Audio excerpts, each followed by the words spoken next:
a safe lily pad. The United States House of Representatives is attempting to expel a member of Congress who has not been convicted of a crime. In the history of our country, folks, only 5 members have been expelled from Congress. 1861, John Clark, John Reed, Henry Burnett were expelled on the grounds for treason for supporting the Confederate rebellion. In 1980, Michael Myers was convicted of bribery involving an FBI sting that led to the convictions of 7 members of Congress. 6 of them resigned, and Myers was expelled on a vote of 376 to 30. Then in 2002, James Trafficant was convicted on 10 counts, including bribery, conspiracy to defraud the United States, corruption, obstruction of justice. All five of these men had one thing in common, and they were all convicted under federal law and then rightfully expelled from Congress. Kicking out Mr. Santos is setting a very dangerous precedent. Never before has Congress expelled a member based on indictments. Indictments require nothing more than probable cause. An indictment is not a conviction. So why today would we remove a member from this House based on an indictment? It's never been done before. It shouldn't happen today. In this country, I thought everyone is presumed innocent until proven guilty in a court of law. I do not, and have not, and will not support the removal of Representative Santos, and I encourage my colleagues to agree. With that, I yield back. I reserve. Gentleman yields back. Reserve. Gentleman reserves. Gentleman from New York is recognized. I'd like to yield 1 minute to the ranking member of the Ethics Committee, Ms. Wild. Gentlewoman is recognized. Thank you. Mr. Speaker, as ranking member of the Committee on Ethics, I rise in support of House Resolution 878, which seeks to expel George Santos from the House of Representatives. One of our most basic obligations as members of Congress is to adhere to the principle that public office is a public trust. As the Ethics Committee's report lays out in thorough detail, Mr. Santos has repeatedly, egregiously, and brazenly violated the public's trust. Mr. Santos is not a victim. He is a perpetrator of a massive fraud on his constituents and the American people. In fewer than 9 months, and despite Mr. Santos's non-cooperation and numerous attempts to mislead the committee, the Ethics Committee compiled a staggering factual record against him. And my colleague, Chairman Guest, has already outlined all of the subpoenas and pages of documents and witnesses, and I'm not going to go through that again, but let me just say that the staggering factual record— It's expired. May I ask for 1 more minute? 30 seconds. Thank you. This achievement owes to the superb work of the committee's nonpartisan attorneys and investigative staff, who I would like to sincerely thank for their efforts and dedicated service to the House. And I just want to remind everyone that the Ethics Committee is the only committee in Congress that is completely bipartisan, an equal number of Democrats and Republicans, and this was a unanimous decision. Thank you.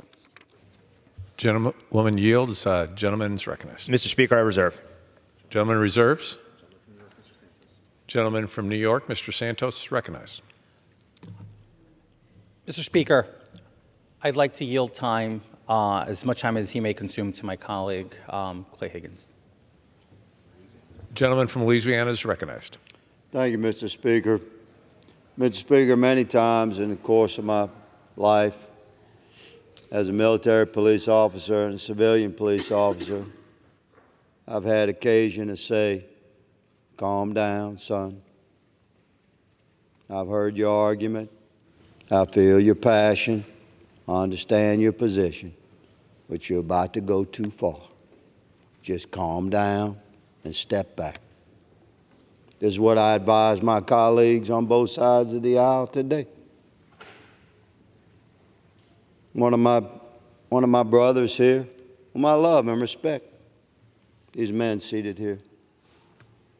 They're making a mistake, Mr. Speaker. One of the gentlemen said we should be held to a higher standard, talking about the removal of a member of Congress. Are the American people to believe that the opinions of congressmen is a higher standard than the deliberate vote of the American people? Is a report from a committee a higher standard than the 2-year election cycle as established by our founding fathers and enshrined in our Constitution? Calm down.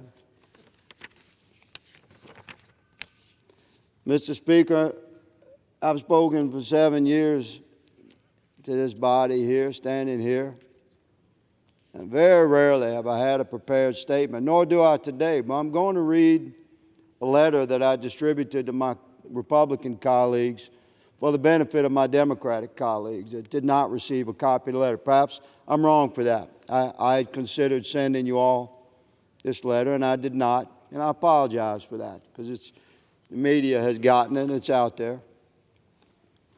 Although I completely respect the work of our colleagues on the Ethics Committee, I have serious concerns about the way this particular case is being handled, and I'll oppose the George Santos expulsion. In the 7 years I've been a member of Congress, many members have been subject to campaign expenditure ethics investigations. To my recollection, members have always had the opportunity to settle the matter by restitution, even if they disagreed with the Ethics Committee conclusions. Further, in many prior instances of allegations of misconduct, I recall no massive media release from the Ethics Committee.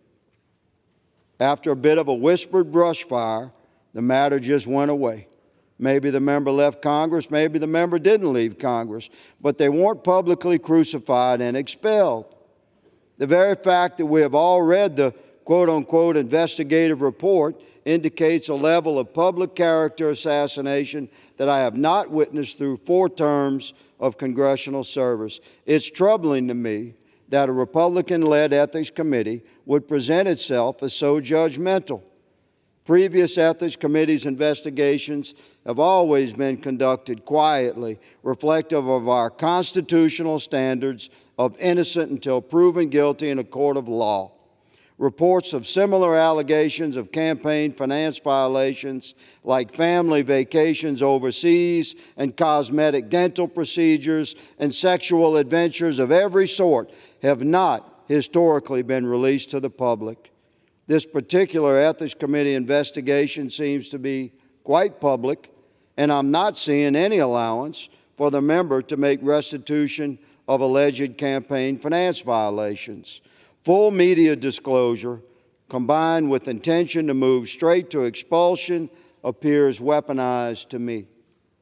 Colleagues, you can believe what you like, but the 56-page investigative subcommittee report is most certainly not written within the parameters normally found in an unbiased, impartial investigative report.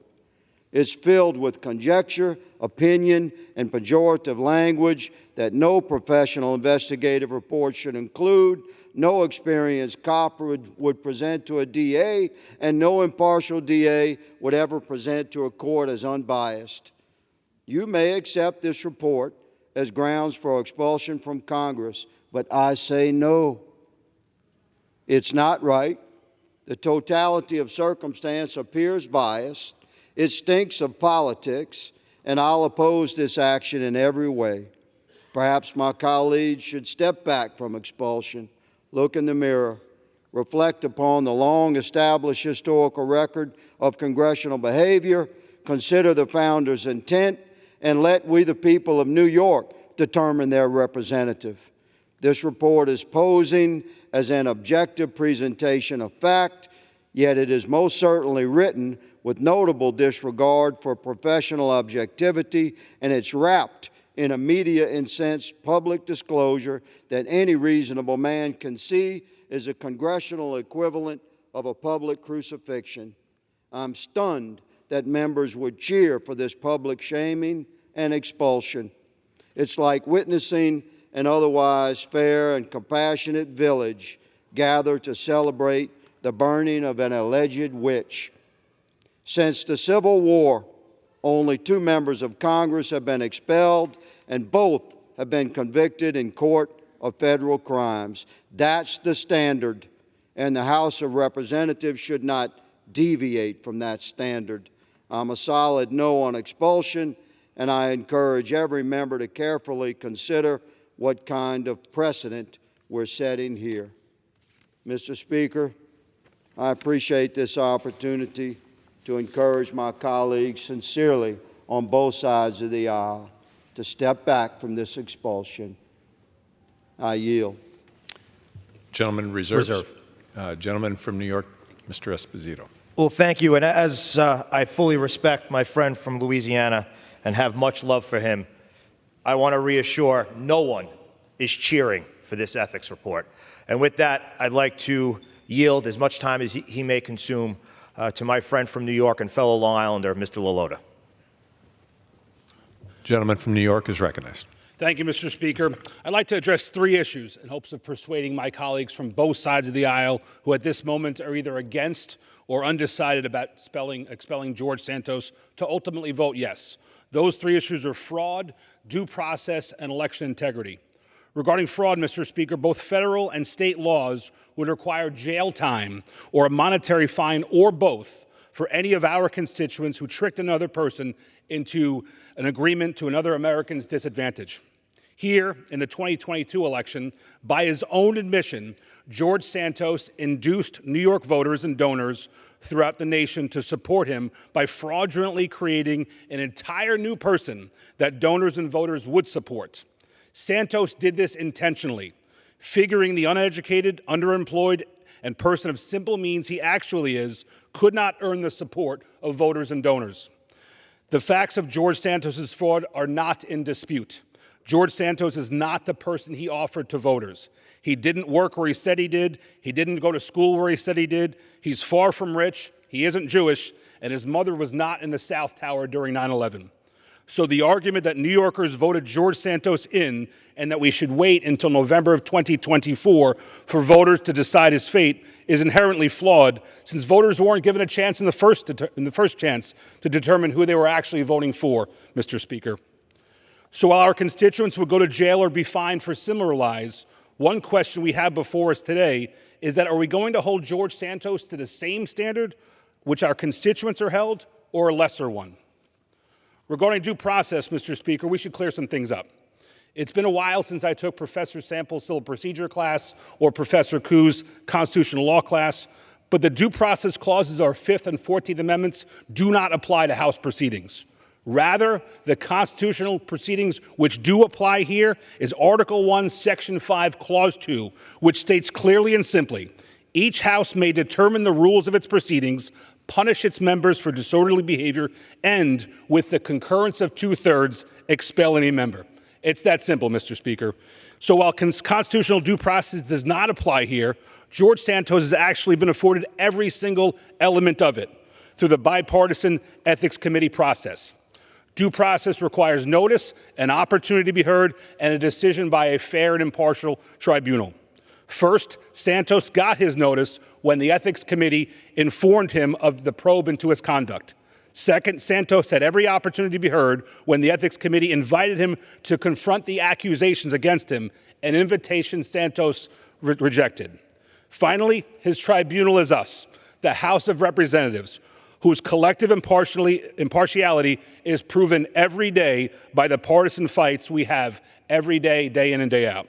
So, Mr. Speaker, while this proceeding is not covered by the due process clauses, George Santos has indeed been afforded much more process than a person in his shoes deserves. Finally, Mr. Speaker, I would like to speak on the matter of election integrity. Before I came to the House, I was my county's elections commissioner for 7 years, where I fought for more integrity in our elections. As elections commissioner, I fought for removing deceased voters from our rolls, for voter ID, against fraudulently submitted absentee ballots, and against voters being registered in 2 different places. Following the 2016 and 2020 elections, members of Congress from both sides of the aisle voted not to certify those elections, stating the results were not reliable. Tomorrow, by voting yes to expulsion, Republicans and Democrats can stand for election integrity and against voter fraud, because there is no more provable case of election fraud before this Congress than George Santos's 2022 election fraud. In closing, Mr. Speaker, I would like to offer that New Yorkers from Queens and Nassau counties deserve better than George Santos, a total fraud and a serial liar representing them in Congress. Each day that Mr. Santos is allowed to remain a member of Congress, my New York neighbors to the west are being denied real representation in these halls. That is because their representative is incapable of getting a bill passed, a project funded, or even sitting on a committee, because he lacks the minimum amount of trust necessary to be a member of Congress. Today, the best way to support my fellow New Yorkers and overcome George Santos's fraud is to expel George Santos from the House of Representatives. I yield, Mr. Speaker. Gentleman yields. I reserve. Gentleman reserves. Gentleman from New York, Mr. Santos, is recognized. I'd like to yield as much time as he may consume. My colleague from Florida, Mr. Gates. Gentleman from Florida is recognized. I do not believe that the Long Island crew is acting in bad faith, just exceedingly bad judgment. And here's why. Since the beginning of this Congress, there's only two ways you get expelled. You get convicted of a crime, or you participated in the Civil War. Neither apply to George Santos. And so I rise not to defend George Santos, whoever he is, but to defend the very precedent that my colleagues are willing to shatter. Now, let's speak to due process. Mr. Santos hasn't been convicted of anything, but we haven't even moved to expel the people who have. Mr. Bowman pled guilty to a misdemeanor for his little fire alarm stunt weeks ago. So, while the Ethics Committee is marching to throw George Santos out of Congress, they take no action as to someone who actually pled guilty to a crime? What's that all about? And then there's all this talk about, well, he could have come and testified to the Ethics Committee, and he didn't. So he had his due process. But that belies the fact that he faces a trial, and had Mr. Santos testified before the Ethics Committee, an argument could have been made that he waived any of his rights that he would have had at trial that any American would enjoy. So it was a procedural double bind that shouldn't be held against Mr. Santos as some sort of adverse inference. Let's also talk about this precedent. The fact pattern as to Mr. Santos is remarkably similar to the fact pattern of former Representative Duncan Hunter. Duncan Hunter used campaign money on girlfriends and trips and home improvements and all sorts of personal lavishes. He was indicted for those crimes and continued to serve in Congress. He pled guilty to a number of those crimes and continued to serve in Congress. He was in Congress for an additional pay period after having pled guilty to the very same things that Mr. Santos has been indicted for. And so I think it's persuasive to me that Mr. Higgins and Mr. Nels, two law enforcement officials with sterling reputations, are here not necessarily to defend Mr. Santos, but to defend this precedent and this due process that is being shattered. And I was struck when the author of this resolution said the quiet part out loud. He didn't try to shoehorn the expulsion of George Santos into some existing construct or precedent. He said, yep, we're making a whole new precedent. We're making whole new rules right now. But he defends that by saying that the new rules are better, that it's a higher standard. So we should just throw away everything that's happened from the first Congress to the 118th because the new precedent is more robust. The problem is it's a lower standard for due process without merit. Mr. Speaker, whatever Mr. Santos did with Botox or OnlyFans is far less concerning to me than the indictment against Senator Menendez, who's holding gold bars inscribed with Arabic on them from Egypt while he is still getting classified briefings today. But he's not getting thrown out of the Senate. He's getting classified briefings under indictment for bribery. But what? Because Santos was buying Botox and OnlyFans, we got to throw him out? If George Santos is convicted, he ought to be expelled. But until then, it is an incredibly dangerous thing for people in Washington, D.C. to substitute their judgment for the judgment of voters. Winston Churchill said that in a democracy, people get the government that they deserve. Well, the people of Mr. Santos's district elected him. And this is not some district in rural Mississippi with one newspaper. This is New York City. And George Santos rolls in there, wins, and you know what? It's between him and his voters, him and the justice system, and the fact that the Ethics Committee has done this incredible violation of precedent will do grave damage to this institution for many years to come, because now there's no requirement of any conviction. There is a departure from the precedent from the Duncan Hunter matter and many others, and I fear what that may indicate lies ahead for the future of due process in the House of Representatives. I yield back. Yep. Gentleman reserves. I yield 1 minute to Mr. Garcia. That was great. Gentleman is recognized. Mr. Speaker, truth and justice are crucial components of a healthy and strong democracy. It speaks to the public trust we hold and the dignity of this institution. As a freshman member of Congress, I take the oath very seriously. I love this country deeply, and we should all have intentions to defend it.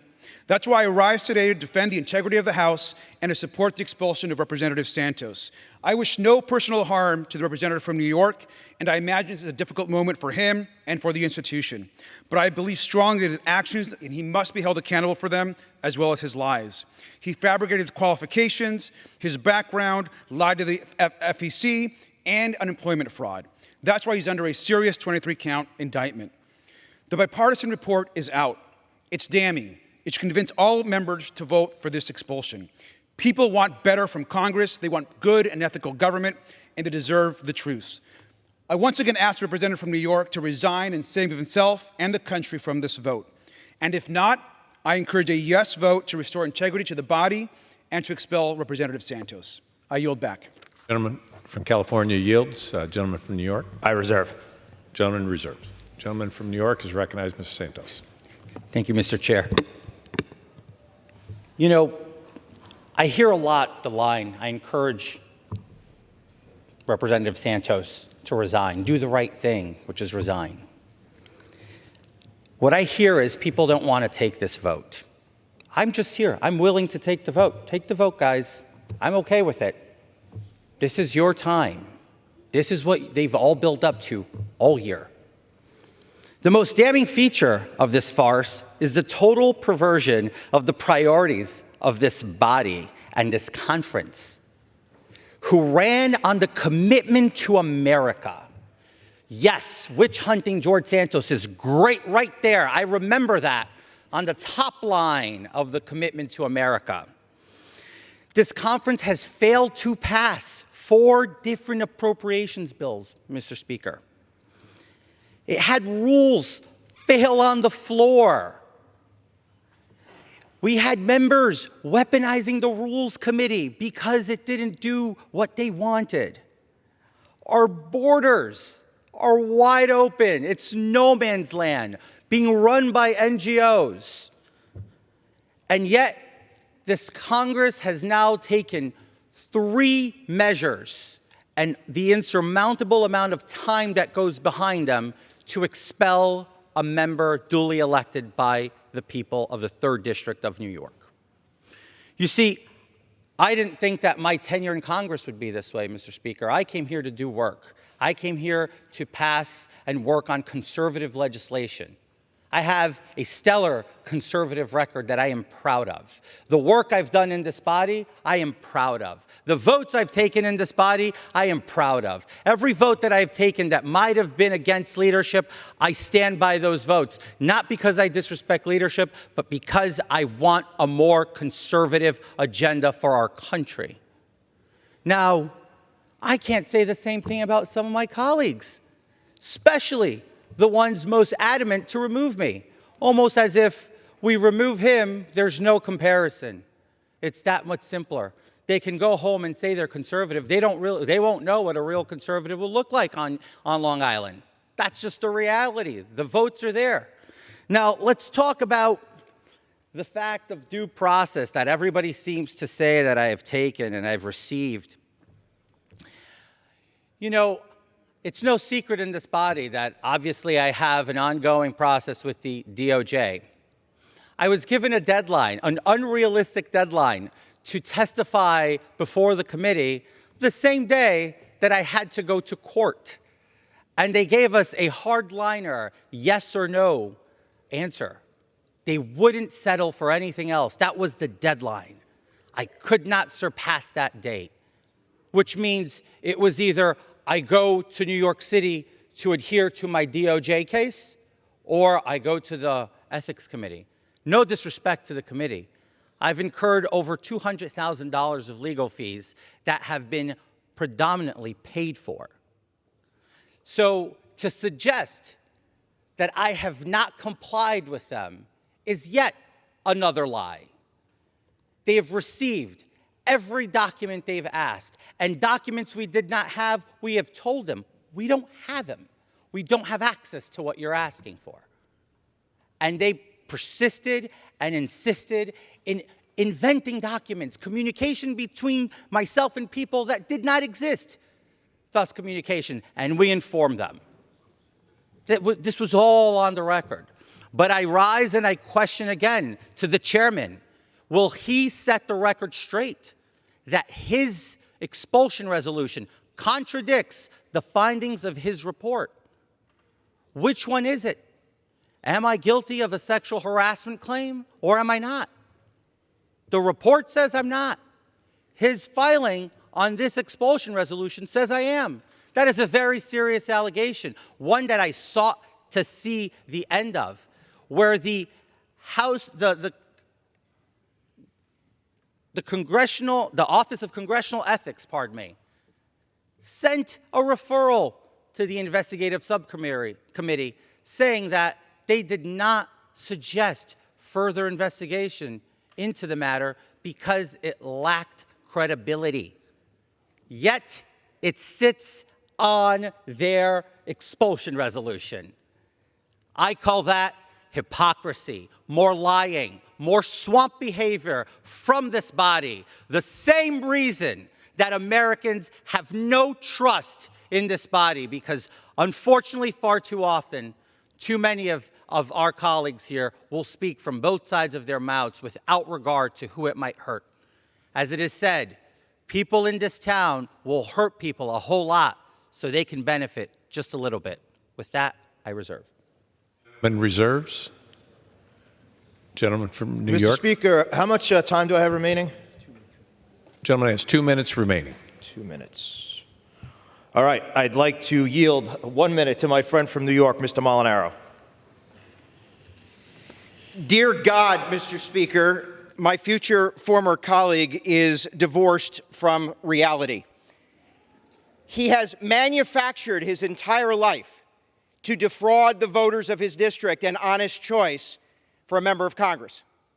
He has lied to donors and to colleagues, taking advantage of election law, using campaign funds to personally benefit himself. And he has defamed not only his office, but the institution itself. I was not elected, nor any of us, to defend precedent. I was elected to defend the United States Constitution. And my colleague, in the most truthful thing he said today, said we don't want to be compared to him. My colleague is damn right. I do not want to be compared to him. And the voters that sent me here expect an independent voice, expect us to use the rules of the House, and expect us to stand up for the very decency and laws of this country in protecting the Constitution. He has lost the right to serve in this House, and I will vote to expel him. Gentleman reserve. Gentleman from New York is recognized. I reserve. Gentleman reserves. Gentleman from I have New York. 1 minute remaining. 1 minute I'd like to remaining. yield 45 seconds to my friend from New York, Mr. Lawler. Gentleman from New York, Mr. Lawler, is recognized. Of all the lies that George Santos told, two are the most jarring. That his mother perished in 9/11, was in the building, got cancer from 9/11, or that his grandparents fled the Holocaust. In both instances, Mr. Santos used tragic events in history to try and propel himself to public office, Worse than that, he not only defrauded the voters of the 3rd District, he defrauded donors, stealing their money for personal gain. The facts and the evidence are clear. He can defend himself in a court of law, but for the purposes of this body, he's got to go. It's time to expel George Santos. Gentleman's time has expired. I reserve. Gentleman reserved. Gentleman from New How York. much time do I have left, Mr. Speaker? Gentleman has 8 minutes remaining. I reserve. Gentleman. I have 15 seconds remaining. Gentleman has 15 seconds I remaining. yield those last 15 seconds to my friend from Ohio, Mr. Miller. Thank you. Gentleman is recognized from Ohio. Thank you. I'll keep this very brief. I myself have been a victim of George Santos, and as well as other members of Congress, in terms of defrauding through public donations. I had received an ethics complaint from the FEC, which I had to spend tens of thousands to defend myself. You, sir, are a crook. I know I should direct my comments to the chair. I yield back. Gentleman's time has expired. I reserve. Gentleman from New York, Mr. Santos, is recognized. I'd like to move to have the gentleman from Ohio's words stricken from the record, please. Gentleman's request is not timely, but the chair will remind all members to direct their remarks to the chair and not to others. Gentleman's request is not timely, but I would remind members to direct their remarks to the chair. Gentleman is recognized. Mr. Speaker, hypocrisy, as I mentioned. My colleague wants to come up here, call me a crook. Same colleague who's accused of being a woman beater. Are we really going to ignore the facts that we all have passed and we all have the media coming out against us on a daily basis? Every last one of us has struggled with every little ounce of what happens within public service. I didn't come here. I can go and read about all my colleagues. I'm not going to stand here to smear them. I'm not going to stand here and use the time I have to say ill things about my colleagues. I refuse to stoop to that level. Well, the only thing I want to make clear is, if tomorrow, when this vote is on the floor, it is in the conscience of all of my colleagues that they believe that this is the correct thing to do, so be it. Take the vote. I'm at peace.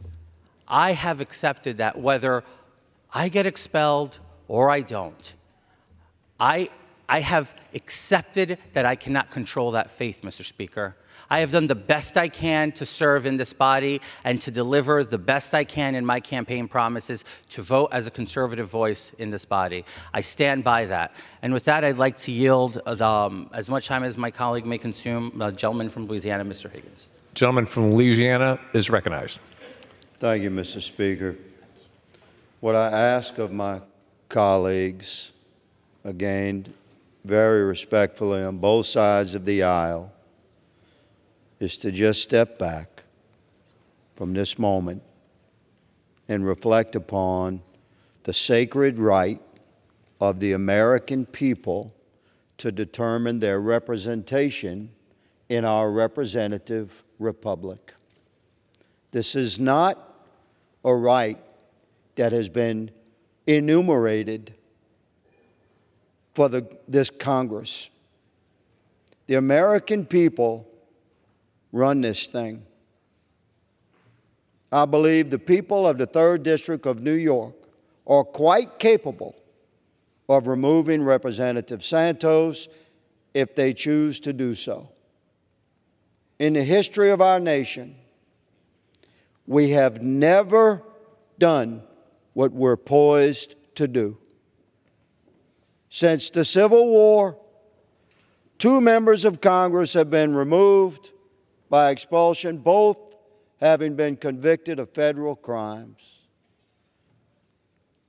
The people of these United States own the sacred right to remove their representative. This is reflective of our oath, ladies and gentlemen. And I say this sincerely, my beloved colleagues, step back from this egregious act that you've threatened reflect upon the American people that we serve, the oath that we've sworn, and allow the people of New York to cast their vote as they see fit.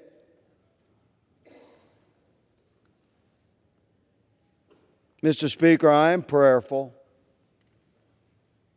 that righteousness will indeed touch the heart of every member of Congress in this consideration, just as I'm prayerful that righteousness touches the heart as the voting Americans across the country determine who their representative will be. And I have faith that this anointed nation, touched by the hand of God, as our Constitution was debated and developed, and the writ thereof was determined, I have faith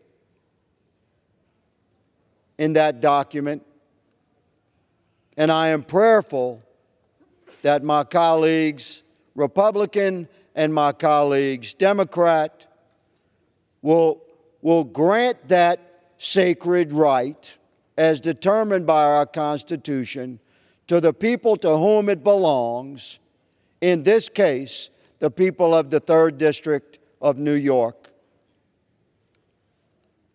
Mr. Chairman, I encourage all members to oppose the expulsion of Representative George Santos, and I yield. Gentleman from New York is recognized. I yield, Mr. Speaker. Gentleman yields. Without objection, the previous question is ordered on the resolution. The question is on the adoption of the resolution. Those in favor say aye. Aye. Those opposed say no. No. In the opinion of the chair, 2/3 being in the affirmative, the resolution is adopted. Gentleman from New York. I'd like to request a recorded vote. Does the gentleman request the yeas and nays? Yes, sir. The yeas and nays are requested. Those favoring a vote by the yeas and nays will rise. A sufficient number have risen. The yeas and nays are ordered. Pursuant to Clause 8 of Rule 20, further proceedings on this question are postponed.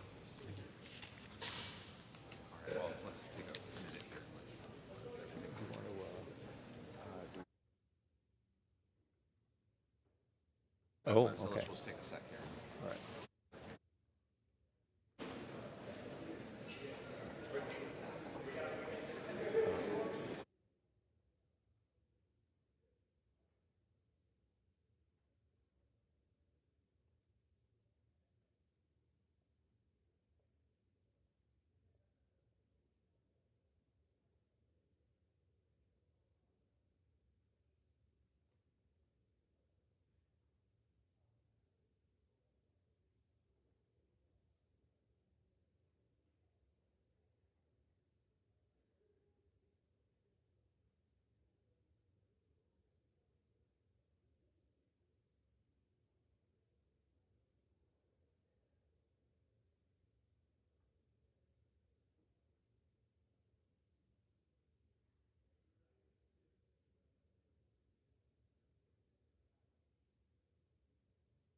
Pursuant to House Resolution 891 and Rule 18, the Chair declares the House and the Committee of the Whole House on the State of the Union for the further consideration of H.R. 5961.